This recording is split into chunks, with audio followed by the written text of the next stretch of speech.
Hello friends, नमस्कार। अमर रावत है। और आज की पेस मीटिंग का जो मेरा टॉपिक है वो है follow up and handling objection. तो ये दो चीज़ें हैं अलग अलग, इनको थोड़ा सा समझना पड़ेगा। फॉलो अप एक्चुअली में क्या है? जब आप किसी को प्लान दिखा देते हैं, जैसे आपने प्लान देख कर दिया, उसके बाद आपने सवाल पूछा उसको क्लोजिंग में। क्लोजिंग वाला जो आपका सवाल होता है कि भाई दो ही चीज़ें होंगी अगर आप इस बिजनेस को करोगे, either it is going to work for you या फिर ये आपके लिए काम नहीं करेगा। और अगर नहीं करेगा तो भाई खोने को क्या है, रिस्क ज़ीरो है। बट अगर ये चल गया तो पॉसिबिलिटीज़ क्या हो सकती हैं, संभावनाएं क्या हो सकती हैं? फिर तो लाइफ जो है मतलब लगभग 360 डिग्रीज मतलब जो है चेंज हो सकती है। तो भाई व्हाट डू यू थिंक, अगर करने पे अगर जो है असफल हो जाएं तो रिस्क ज़ीरो हो, पर अगर कामयाब हो जाएं तो पाने को बहुत कुछ है। तो आपको क्या लगता है, अगर ऐसी कोई चीज़ हो जहाँ खोने को कुछ ना हो, पाने को बहुत कुछ है, व्हाट डू यू थिंक, आपको लगता है कि करना चाहिए?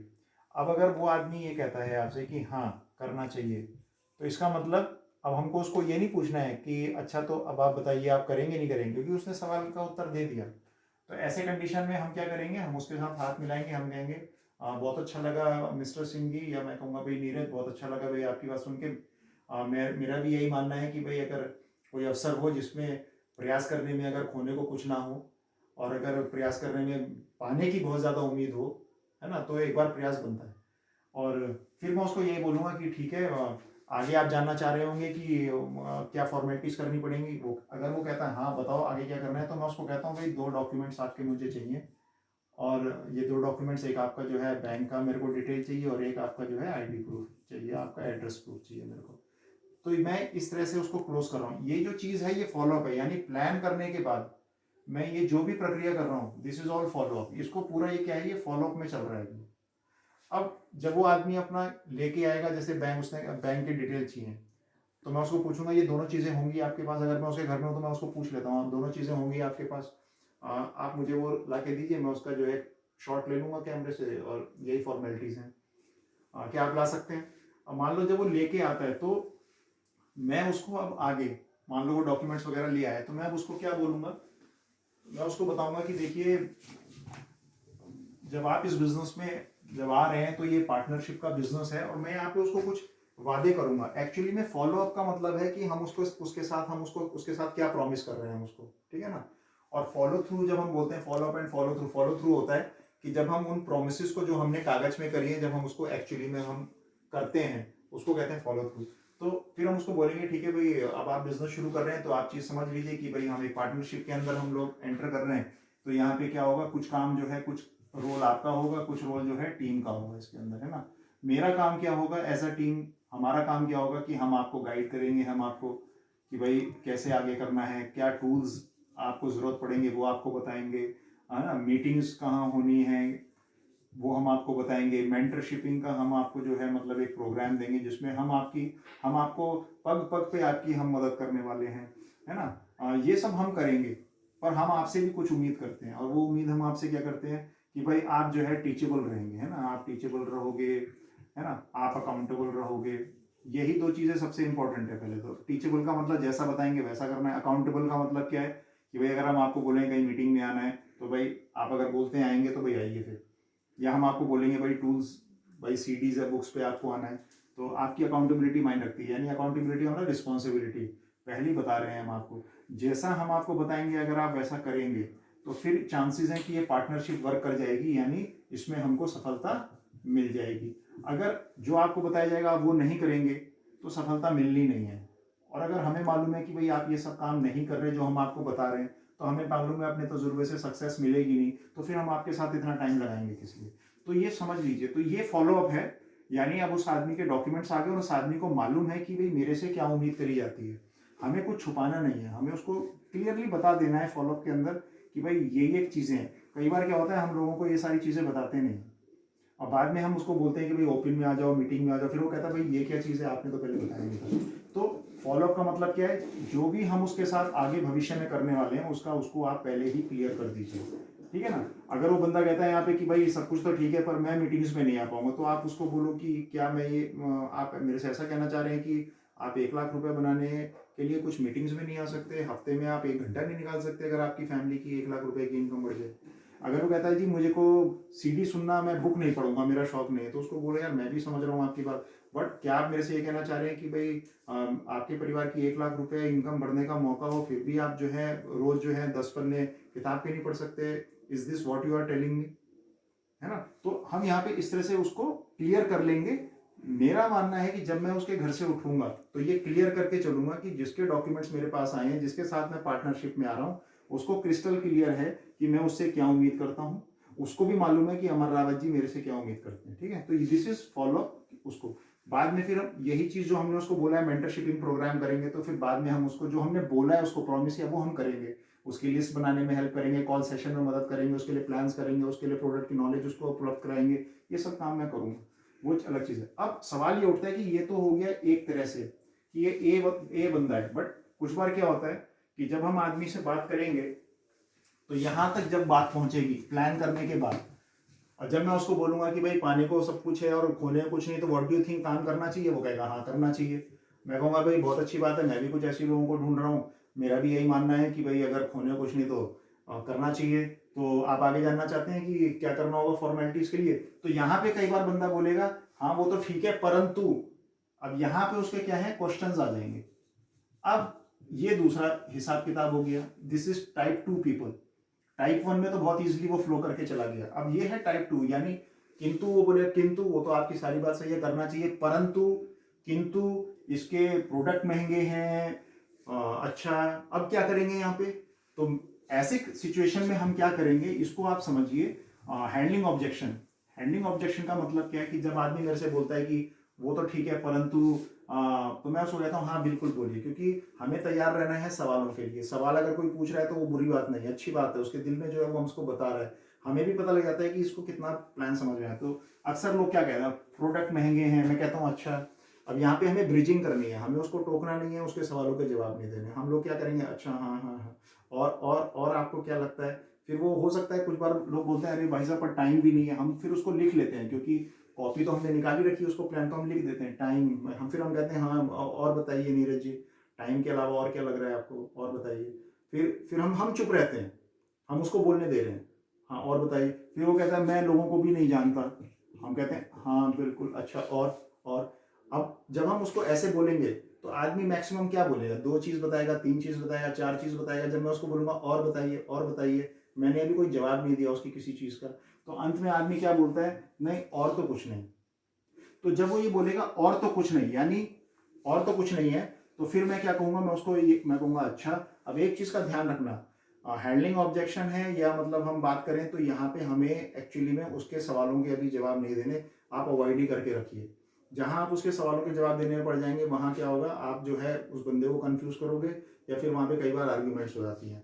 हमारा मुद्दा अभी क्या है, इसके सवालों का जवाब देने में अभी नहीं है, क्योंकि अभी तो हमें ये भी नहीं मालूम कि क्या ये बंदा इंटरेस्टेड है इस बिजनेस को करने के लिए, क्या ये इसके वाजिब सवाल हैं, मुझे आंसर करने चाहिए, या ये सिर्फ जो है बहस करने के लिए सवाल पूछ रहा है। तो इसको हम हैंडल कैसे करेंगे? मैं कैसे करता हूँ, जैसे मैंने सीखा है, मैं कहता हूँ अच्छा ठीक है, इसके अलावा कुछ और नहीं, कि अच्छा भाई बस यही सवाल है। तो फिर मैं ऐसे करता हूँ, 1 सेकंड में पॉज करता हूँ, जैसे मैं सोच रहा हूँ, फिर मैं उनसे कहता हूँ देखिए नीरज जी आपके सवाल बहुत अच्छे सवाल हैं, और आप जानते हैं एक्चुअली में फील फेल्ट फाउंड एक फॉर्मूला है जिसको हम कहते हैं फील फेल्ट फाउंड। ठीक है, फील फेल्ट फाउंड। तो मैं उनसे क्या कहता हूँ, नीरज जी आपके सवाल बड़े जेन्युइन है, और हकीकत में जेन्युइन है, ऐसा नहीं मैं गलत कह रहा हूँ, क्योंकि मोस्टली सबके होते हैं, किसी समय में मेरे भी थे, वाकई में मेरे भी थे, हर किसी के होते हैं। तो जब कोई आदमी मेरे से बोलता है, मैं उनसे क्या कहता हूँ, नीरज जी आप बिल्कुल सही कह रहे हैं, आपके सवाल बिल्कुल जेन्युइन है। देखिए किसी जमाने में मेरे सवाल भी हुआ करते थे ये, और यकीन मानिए मैं जितने लोगों से मिला हूं उनमें से लगभग 99% लोगों के यही सवाल होते हैं, इस तरह के सवाल होते हैं।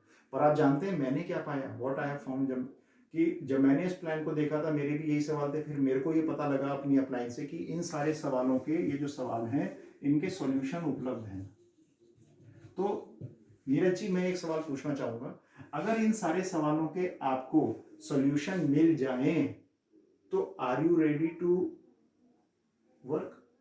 अगर आपको अपने इन सवालों के सॉल्यूशन मिल जाएं तो are you ready to start the business?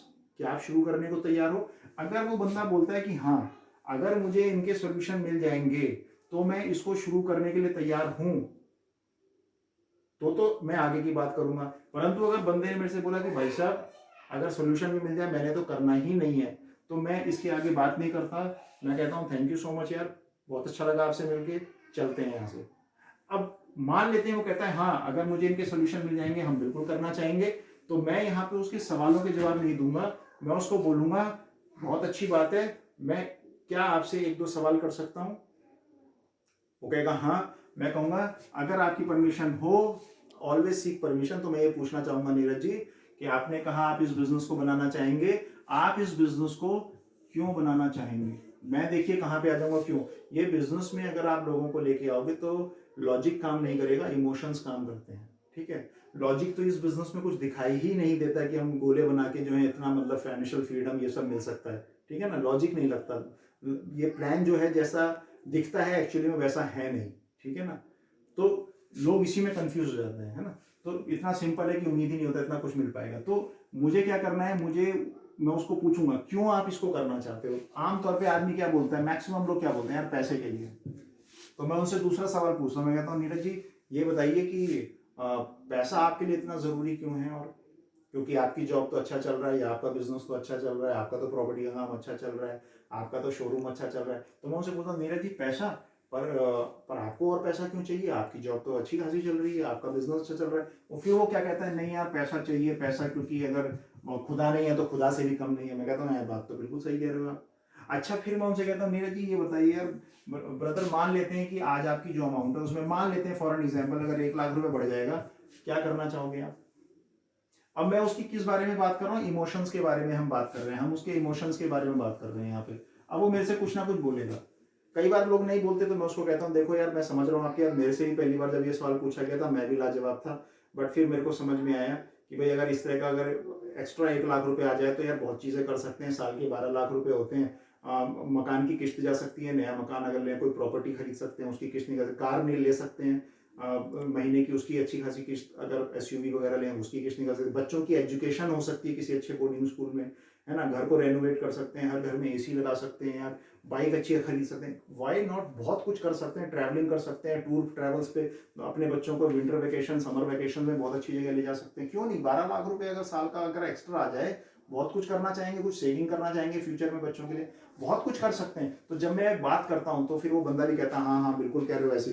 तो मैं फिर उसको क्या कहता हूँ, मैं उसकी जब इमोशंस को जब मैं पूछता हूँ कि आप क्या करना चाहेंगे, तो जब वो मेरे को बताता है कि भाई अगर हाँ बिल्कुल सही कह रहे हो यार, हम भी अगर आएगा पैसा घर गाड़ी ये सब करना चाहेंगे, तो मैं उनकी चीज़ों को लिखता हूँ कि अच्छा ये घर करोगे, गाड़ी गाड़ी कौन सी लेना चाहोगे, ये सब। मैं जब उनकी चीज़ों को नोट करता हूँ, जैसे मैंने उनके ऑब्जेक्शन नोट करे थे वैसे ही मैं उनको नोट करता हूँ, फिर मैं एक सवाल करता हूँ। फिर मैं उनसे कहता हूँ देखो भाई ऐसा है नीरज, आपकी ये जो चीज़ें आपने बताई, देखो बहुत बढ़िया आपने बताया, देखो लगभग मेरा भी यही सोचना है कि अगर पैसा बढ़ेगा यार हम भी इसी तरह की चीज़ें अपने घर के लिए और चाहते हैं। फिर मैं उसको कहता हूँ देखो एक चीज़ आप सोचो यार नीरज, देखो जैसे मैंने आपको बताया था, अगर हम इस बिजनेस को करते हैं ब्रदर, दो ही चीज़ें होंगी, है ना? देखो या तो ये चलेगा या ये नहीं चलेगा, है ना? अब देखो एक चीज़ बताइए, अगर नहीं चला तो रिस्क जीरो है, अगर चल गया जिंदगी पूरी बदल जाएगी। परंतु ब्रदर ऐसा है ना, बिना करे कैसे पता चलेगा, है ना? हो सकता है आप सही हो, आपके सवाल थे कि यार मैं किसी को जानता नहीं हूँ, प्रोडक्ट महंगे, हो सकता है आप सही हो, बट हो सकता है आप गलत भी हो सकते हैं, पता कैसे चलेगा, है ना? तो क्यों ना, जब खोने को कुछ नहीं है तो वाई नॉट एक बार करके देखते हैं। जब आप इसको करोगे तो करते समय आपको काफ़ी चीज़ें जो हैं आपको समझ में आएंगी, आप उनको जानोगे। और हम और आप जो है 3 महीने का एक टाइम ड्यूरेशन लेके चलते हैं, है ना? अगर 3 महीने के दौरान, देखिए मैं आपको जैसा बताऊंगा, है ना, अगर आपने वैसा वैसा किया, है ना, तो 3 महीने का टाइम दीजिए, मैं जैसा बताऊंगा आप वैसा करिए, 3 महीने का टाइम दीजिए। अगर उस 3 महीने में आपको लगता है कि भाई ये बिजनेस आपके लिए वर्क कर रहा है तो आप इसमें रहिएगा, अदरवाइज 3 महीने के बाद आप इसको छोड़ के आप जा सकते हैं, आपको कोई लॉस नहीं होगा, कोई दुकान खोलनी नहीं है, कोई लाइसेंस वगैरह कुछ लेना नहीं है, कोई स्टॉक्स मेंटेन नहीं करने, किसी कर्मचारी को हायर नहीं करना है। तो व्हाट डू यू से, अगर लाइफ में बहुत बड़ा इम्पैक्ट आने का चांस हो, लाइफ पूरी बदलने का एक चांस हो, परिवार की जिंदगी जो है बदलने का चांस हो, है वो सारी ड्रीम्स जो आपने बताई, घर गाड़ी ये सब होने का चांस हो, तो आर यू रेडी 3 महीने के लिए कोशिश कर सकते हो? मैंने देखा है most of the time people, लोग क्या कहते हैं, हाँ मैं करना चाहूँगा, है ना? और हम यहाँ पे उसको डील को फिर हम उसको क्लोज करते हैं। मैं उसको फिर वही बात कहता हूँ, देखो मैं आपको सब कुछ बताऊंगा, मैं आपको सारी टूल्स बताऊंगा, आपके लिए मैं क्या कहते हैं आपका गोल सेट करूंगा, आपके लिए काम करूंगा, आपके लिए मेंटरशिपिंग का प्रोग्राम करूंगा। बस आप अगले 3 महीने वो ही सब करेंगे जो मैं आपको बताऊंगा, और अगर ऐसा करोगे तो ये पार्टनरशिप 100% ये वर्क करेगी। देखिए अब आप बोलेंगे भाई साहब तो ये सवालों के जवाब आप कब देंगे? मैं सवालों के जवाब तब दूंगा जब नीरज जी बिजनेस के अंदर आ जाएंगे। जब ये बिजनेस में आ गए उसके बाद कभी नीरज जी ने मैंने नीरज जी को बोला मीटिंग में आना है, और नीरज जी मेरे से बोलते हैं कि सर मेरे पे आने का टाइम नहीं है, तब मैं उनको आंसर करना चाहूंगा नीरज जी को कि भैया या टाइम किस तरह से है, क्योंकि अब मुझे मालूम है एक्चुअली में कि वो मेरे साथ बिजनेस में है। अब मैं अपना समय निकालूंगा, थोड़ा पेन लूंगा उनको समझाने में, बट मैं शुरू में इनिशियली जो है बहुत ज्यादा उसको समझाऊं और फिर वो बिजनेस में ना आए, तो उसको जितना सिंपल आप इनिशियली रखो उतना बढ़िया है। बाद में जब बिजनेस में आदमी आ जाए तब उसको आप समझा सकते हो, वो कहता है प्रोडक्ट महंगे हैं तो आप उसको बैठा सकते हो, बोलो घर पे आओ चाय पियेंगे साथ में और हम कुछ प्रोडक्ट्स को निकालेंगे, उनकी कॉस्ट इफेक्टिवनेस निकालेंगे, कॉस्ट कंपैरिजन करेंगे, कुछ ट्रेनिंग्स आपको अटेंड करवाएंगे, उसको सवाल का जवाब मिल जाएगा प्रोडक्ट वाला। उसको लगता है मैं नहीं कर पाऊंगा, उसको बोलो एक मीटिंग में चलेंगे, वहां आप देखना वहां पे ओपन में या बीबीएस में कि बहुत सारे लोग आपसे भी मतलब कि ज़्यादा बिजी लोग हैं और वो इस बिजनेस में कामयाब है, तो क्या होगा उसको कुछ मीटिंग्स में ले जाओगे, कुछ ट्रेनिंग्स अटेंड कराओगे, उनको अपने सवालों के जवाब मिल जाएंगे। तो इस तरह से हम लोग इसको हैंडल करेंगे। हमेशा ध्यान रखना कि जब हम कहते हैं हैंडलिंग द ऑब्जेक्शन, तो सिर्फ हैंडल बोला है हमने, नॉट आंसरिंग द ऑब्जेक्शन। ध्यान रखना, नहीं तो आंसरिंग द ऑब्जेक्शन होता मोटिव। हैंडलिंग द ऑब्जेक्शन, आप सिर्फ उसके सवाल को लिखें, उसको मान्यता दें, हाँ ये सवाल है, और फिर उसको बोलो इसके सॉल्यूशन है, अगर मिल जाए करना चाहोगे, करना चाहेंगे, किस लिए करना चाहेंगे, जो वो बताए कि पैसा, कि क्यों पैसा किस लिए, आपका तो काम अच्छा चल रहा है, जॉब क्यों चाहिए भाई, मेरे को नहीं चाहिए, किस लिए, क्या करेंगे इस पैसे से, और फिर उसके ड्रीम्स पे फोकस करिए और उसके इमोशंस, क्योंकि इमोशंस को आप अगर उसका जो है उसको आप करेंगे तो आपका जो है वाई निकाल लेंगे तो वो बिजनेस में आ जाएगा। तो मैं इस वीडियो को यहीं पे खत्म करता हूँ, ये बहुत बड़ा टॉपिक है, कुछ इस पे सीरीज भी आप बाद में देख सकते हैं। सो अभी के लिए इतना ही बहुत है। Thank you so much. Go diamond.